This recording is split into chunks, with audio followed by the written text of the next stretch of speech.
Hello. Welcome back, everyone, to Alpha Beta Soup. I'm TXMC. So we'll look at Bitcoin. We'll look a little bit at the futures market. We'll talk about maybe some short-term bullish factors, ? We'll talk a little bit about the Federal Reserve. And then at the end, I'll save a little soapbox about on-chain for you guys. My last video was very heavy. We had a lot of big boy topics to talk about. And there are a few things on the agenda today as well, though this video shouldn't be as long as the last one. So get comfortable. We've got a few things to talk about. If you enjoy my content, please give this video a thumbs up and subscribe to my channel. Your support lets me keep doing this, and I love you guys for it. Thank you so much. Now let's start talking about Bitcoin. As of yesterday, Sunday, Bitcoin completed its 8th red week in a row, which is the longest streak it has had of this nature. We go over here and look at it on the Bitstamp chart, which has the longest history of any exchange. We're currently working on number 9. We just completed number 8. And if I zoom out, the longest streak that existed before this was back here. It was in September of 2014, and we saw 6 red weeks in a row. But 6 consecutive was the record for almost 8 years, and we have now broken it. And I don't put too much stock in that kind of a streak. I don't think it's very meaningful. You could make the argument that it increases the likelihood of a green week, but the likelihood of a green week was pretty high after we got 4 red weeks in a row. Well, here we are on number 8. So how long are you going to wait for that streak to break? That's not really a strategy. And alas, we continue to wait for the market to start to feel more confident, to feel less jittery about the future of the economy, because all assets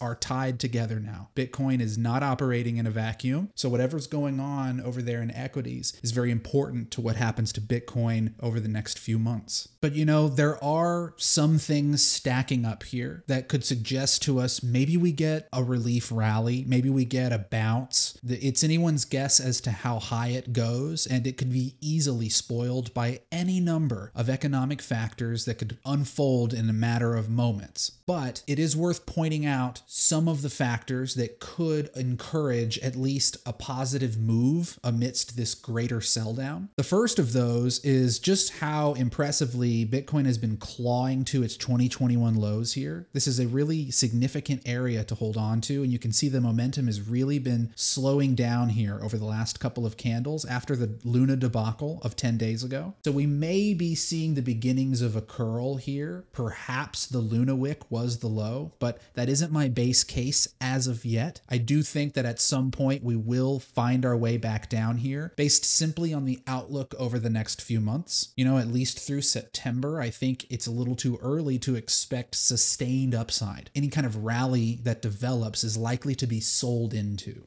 Now, from the perspective of equities, here we are looking at futures, and the CME futures opened yesterday on Sunday, and we can see that all of the indices are trying to hold on to their gaps. They may not hold them for very long. We can see the NASDAQ, just in the time of recording here, has wicked down below the close from Friday. So we'll see how that plays out.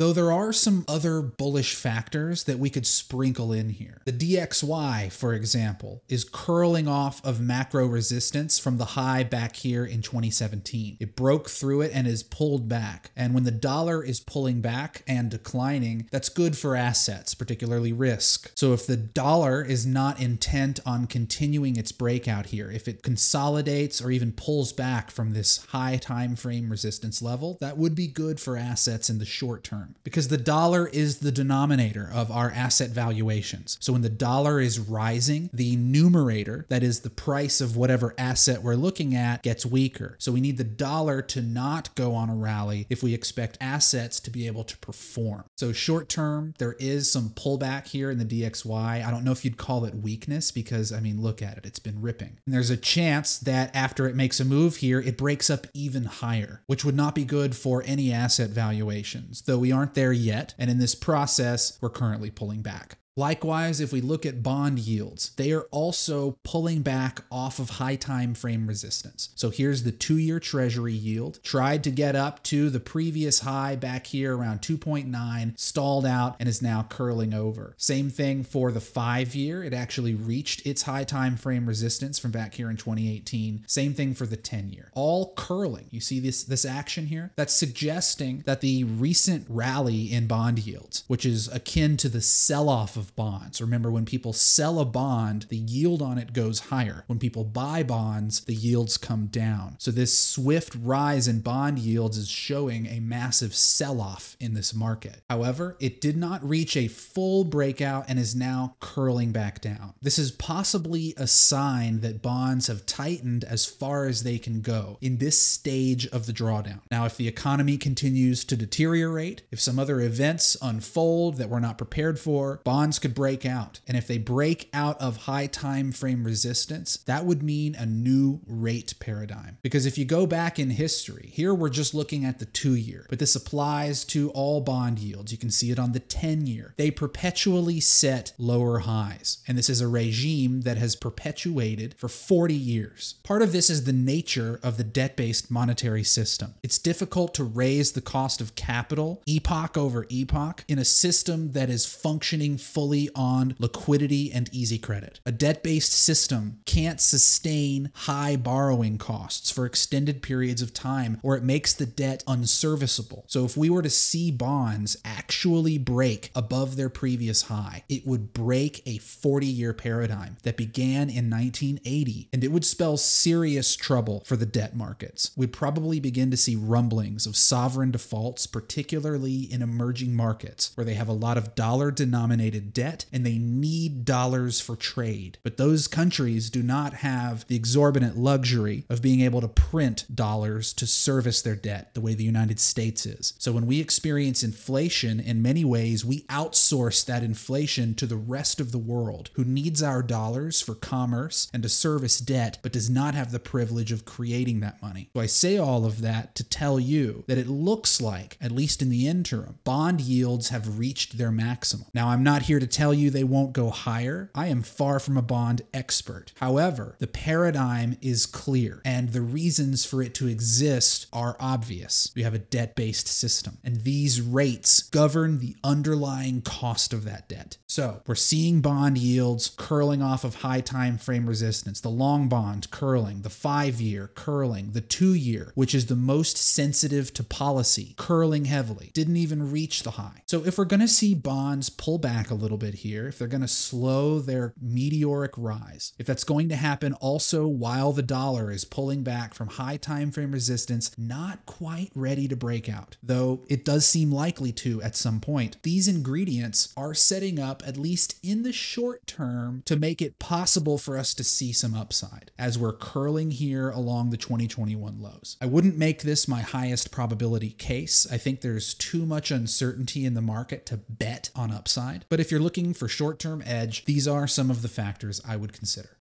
And interestingly, when I look at the amount of open interest that is currently sitting in futures, it's very high. If we combine all futures, so the perpetual market and the expiring calendar futures, in Bitcoin terms, they're here on the bottom of the screen. This black line going across is 2% of supply, and oftentimes when open interest gets above 2% of supply, not that that's a mechanical reason, but that's usually just a relative high for open interest, and oftentimes that is aligned with volatility and swift closures of futures positions. You can see when it gets over this black line, it usually ends with a swift fall below it. Well, what we're seeing now, look over here at recent times, we're seeing a massive elevation of open interest. Traders are piling into futures here at the lows. So while we did have this swift move down, and certainly some traders got squeezed out during that move, open interest is exploding, which is not usually what you see at the bottom of a huge drawdown. Usually that's because the market has been wiped out and it takes time to recover. When you look at the flush in May, granted this was constituted by a lot of long leverage, so the move down necessarily closed those positions. However, over here, the move down didn't close positions. In fact, it opened more of them. So I think we've got quite a few people hedging in Bitcoin futures. Maybe it has something to do with the all-time high being set by longs on Bitfinex, which represents the sum total of long positions on that exchange, but doesn't tell you anything about who they are. Maybe some of these traders are performing a delta neutral trade. Maybe they're long spot, but they're short Binance futures. And when I look at the funding rate and I see that it isn't really exorbitantly negative or positive, it's still kind of chopping around here, it's showing that this is not a highly leveraged position. It's a lot of money. There's a lot of capital that was flowed into Bitcoin futures over the last few days, but the funding rate is not showing a lot of bias in any particular direction. So the leverage being used on these positions is arguably not very high, while clearly the dollar denomination by sheer size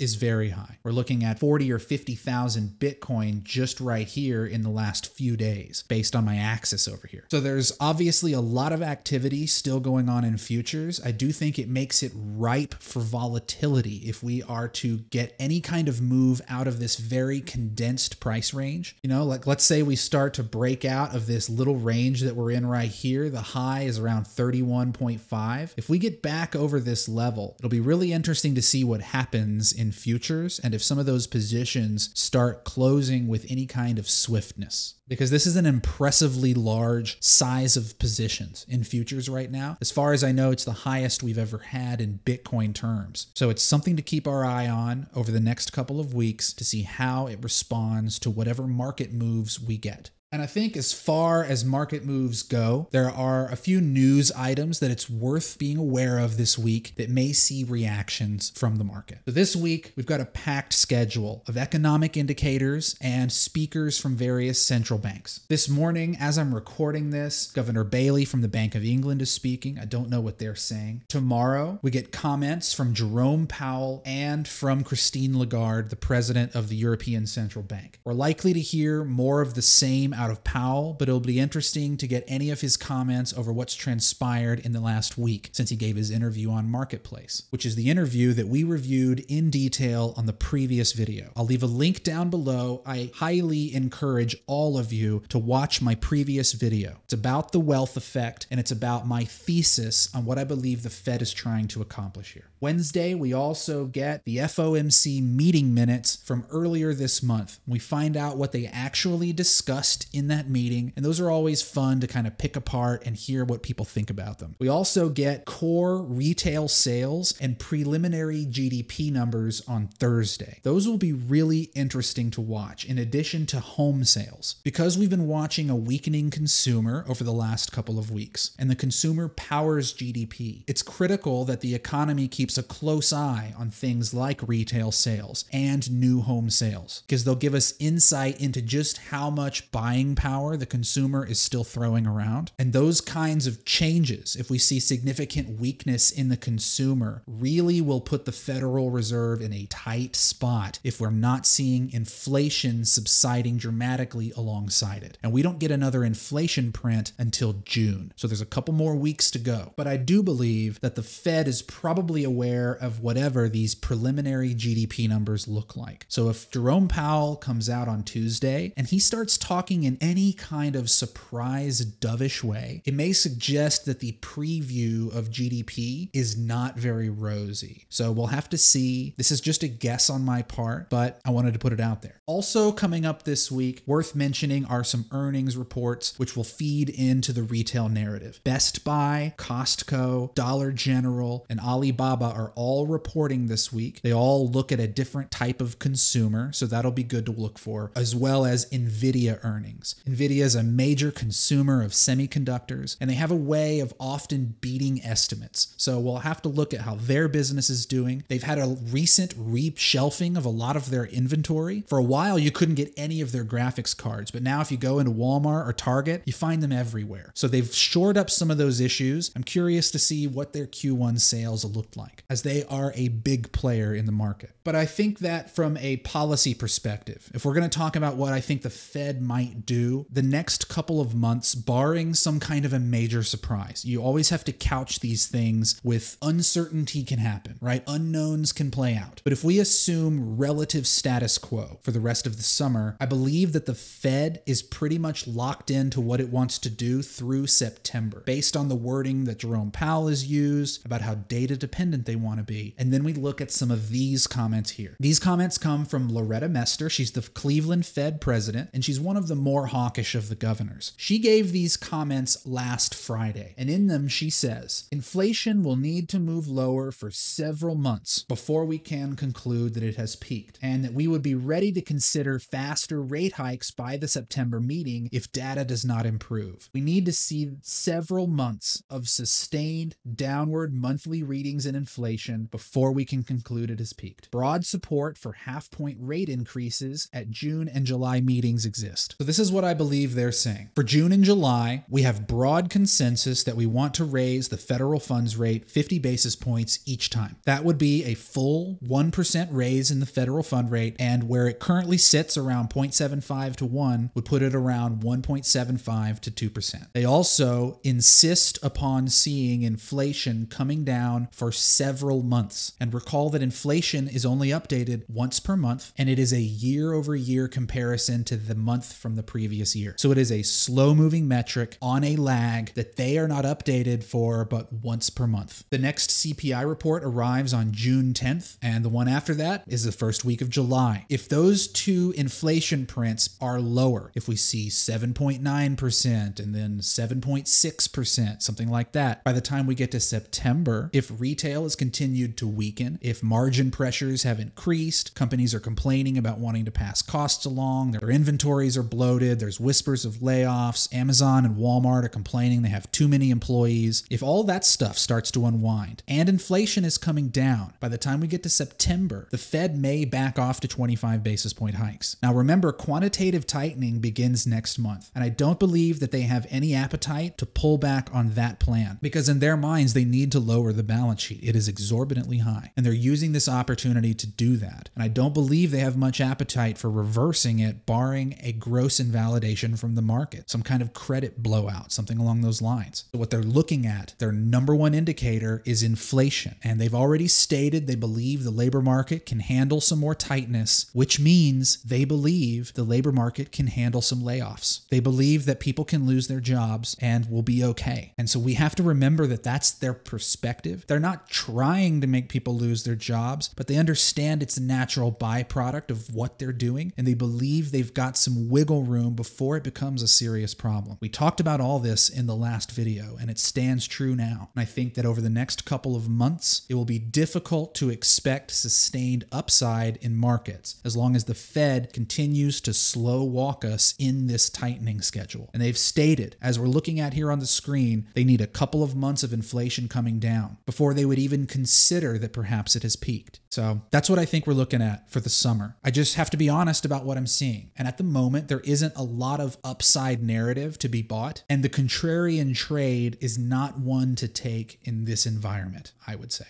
And as we mentioned federal funds rate, like we talked about with the treasuries, we mentioned the 2-year, we looked at the 10-year, and we saw lower highs, a 40-year rate paradigm. That is also true for the federal funds rate, which is the terminal rate underneath all bond yields. And you can see here, 40-year rate paradigm of lower highs. Well, what was the highest rate in the last hiking cycle in 2018 and 19? The highest point it was able to reach was about 2.5%. Well, if the Fed goes through with their plan of raising rates 50 basis points in June and 50 basis points in July, then by the time we get to the September meeting, which by Governor Mester's own words is an important place for us to evaluate our plan, by the time we get there, federal funds rate will be up here. It'll be about 2%, just a half a point away from the previous cycle high. And around 2%, friends, is about as high as I think they can go. Maybe to 2.5%, maybe 2.25%. 2.25%, but there's almost no way that they can purposely raise the federal fund rate above 2.5% with current debt levels where they are. In my view, they would trigger a debt crisis. So when we hear about the market pricing in 3%, 3.5%, 4.5%, if that's actually going to take place, there is much more pain involved in that kind of a move than simply continuing with the traditional rate paradigm that we've seen for 40 years, which implies federal funds won't go above around 2.25%, just based on history. I mean, you're looking at it right here. So we'll see. I'm not a rates expert. There might be some bond whiz out there listening to me smashing his head against the table because I don't know what I'm talking about. But this is the paradigm. We're showing it to you here, and rates simply may not be able to go as high as the market has priced in. The market almost went a little too far in that regard. So to bring it all back here, we laid out a case for possible positive moves in the short term. You know, we're in a very compressed range for price. If we're able to get above the recent local high, because of all of the open interest that we saw building up in the system, maybe we actually see some relief. Maybe some of these people can get squeezed. Whatever the case, this is a few $100 million worth of positions that got opened in the last couple of days. Someone is going to be galactically wrong or galactically right. And it's going to happen when we break out of this really condensed range here. As we explored, the dollar and all of the bond yields are pulling back from major resistance, which does set up, at least in the short term, a friendlier climate for price going up, at least for a few days. But with a big week to finish off retail earnings and some big economic indicators being updated, there may be more in store for us. We'll just have to see. Make sure you follow me here on Twitter at TXMC Trades. I post a lot of my thoughts on here. I try to generate discussion with my platform, and it's a great place to ask me questions and interact. We'll let this week get started here, and we'll reconvene in a couple of days. Maybe we'll do a live stream this week. I haven't really decided. But with everything going on, it's been important to me to package my ideas up, because sometimes when I get in a live stream, I'll forget to mention things, and I didn't want to do that. I've owed you guys one for a while, so maybe we'll do one sometime soon. If you have any questions or feedback for me, please leave them in the comments below. I do read and approve all my comments. That's it, guys. I'll let you go. So until we meet again, be kind to each other, take care of yourselves, and we will chat again very soon. Cheers, everyone.